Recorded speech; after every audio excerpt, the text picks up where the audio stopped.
இங்க இருக்கிற 6 சின்னத்துல உங்கள எந்த சின்னம் ஈர்த்திருக்கு? ஏன்னா, இந்த ஒவ்வொரு சின்னத்துக்கும் பிரபஞ்சத்தோட ஆற்றல் சக்தின்னு ஒண்ணு இருக்குங்க. உங்களோட சின்னத்தோட ஆற்றல் சக்தி என்னன்னு பார்க்கலாமா? ஃபர்ஸ்ட்டு ஓம். மனச வெளிப்புற சிதறலிருந்து உள்நோக்கி திருப்பும் சின்னம். உங்க உள்ளத்தோட சேர்ந்து பிரபஞ்சத்தின் ஓட்டத்தையும் கேளுங்க அப்படின்னு சொல்லுது. இது விழிப்புணர்வ குறிக்கிற ஒரு விஷயம். 2வது திரிசூலம். பழையத நீக்கி புதிய நிலைக்கு நகர்த்தும் ஒரு மாற்று சக்தி.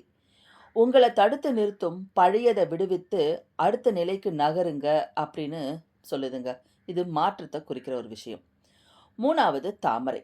வாழ்க்கையில சிரமங்கள் இருந்தாலும் அவற்றிலிருந்து வளர்ந்து உயர முடியும்.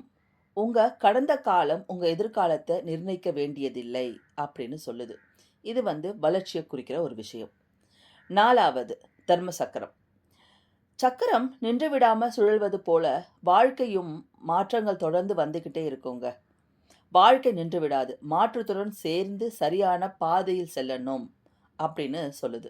சரியான பாதையை இது குறிக்குதுங்க. 5வது இடதுபுற மலர். இது உள்ளார்ந்த மையத்திற்கு திரும்புறத குறிக்கும் ஒரு விஷயங்க. வெளியில எவ்வளவு மாற்றம் இருந்தாலும், உங்க உள்ளார்ந்த மையத்த இழந்துடாதீங்க அப்படின்னு சொல்லுதுங்க. அதாவது இது சமநிலைய குறிக்கிற ஒரு விஷயம். 6வது கீழ இருக்கிற மலர். நடுவுல இருக்கும் வட்டம் மூல சக்தி இல்ல ஆதாரத்த குறிக்கிற ஒரு விஷயங்க.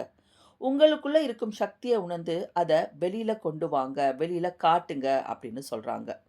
இது சக்தி வெளிப்பாட குறிக்கிற ஒரு விஷயம்ங்க.